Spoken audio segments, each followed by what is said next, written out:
ایک دن حضرت عمر رضی اللہ تعالیٰ عنہ ایک گھر کے قریب سے گزرے، گھر سے دھواں نکل رہا تھا، سوچا کوئی مہمان ہوگا، گزر گئے۔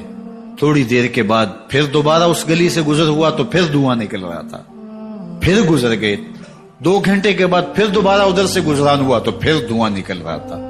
رات کا پچھلا پہر ہے، ابھی تک گھر سے دھواں نکل رہا ہے۔ عمر رضی اللہ تعالیٰ عنہ نے دروازے کو کھٹکھٹایا، اندر سے خاتون کی آواز ہے، اس وقت کون ہے؟ کہا ایک مسافر ہوں، پوچھنا چاہتا ہوں تمہارے گھر سے دھواں کیوں نکل رہا ہے رات کے اس پہر؟ کہا تمہیں اس سے کیا غرض؟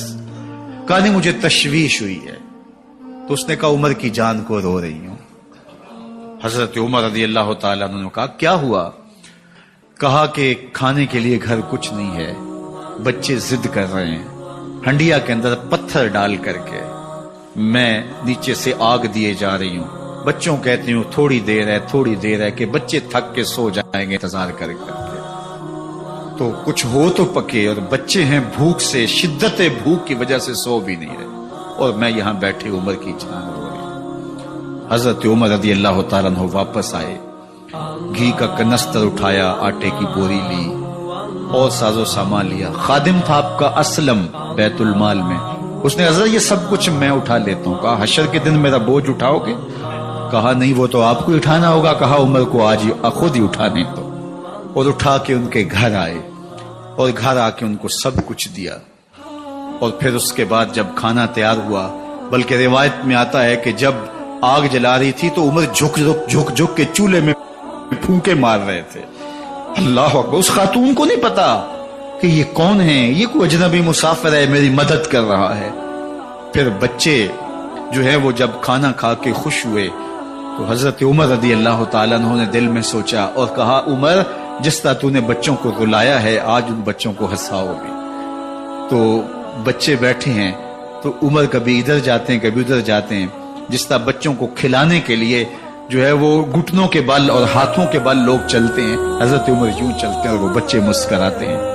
جب بچے ہنسنے لگے، کھانا کھا چکے، عمر اس خاتون سے مخاطب ہو کے کہتے ہیں بہن دیکھ عمر کی بڑی مجبوریاں ہیں، فسطاط، یرموک، کہاں کہاں آرمینیا، کہاں کہاں سرحدوں پہ محاذ پہ لوگ موجود ہیں، ان کی دیکھ بھال کرنی، امور خلافت، کیا کیا معاملے ہیں، تنہا اکیلے بیچارے کی جان ہے، وہ نہیں خیال کر سکا، چل تو اسے معاف کر۔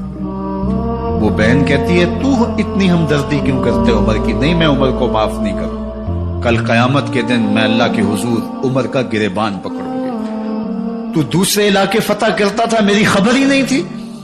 اللہ اکبر! جب یہ بات کی تو عمر چیخیں مار کے رونے لگے اور ہاتھ جوڑ کے کہنے لگے بہن یہ تمہارے سامنے ہی تو عمر کھڑا ہے، یہ حضرت عمر تھے رضی اللہ تعالیٰ عنہ، اور اللہ کے محبوب علیہ الصلوۃ والسلام کے خلیفہ راشد، دوسرے خلیفہ، 10 سال 6 ماہ اور 4 دن آپ نے خلافت کی۔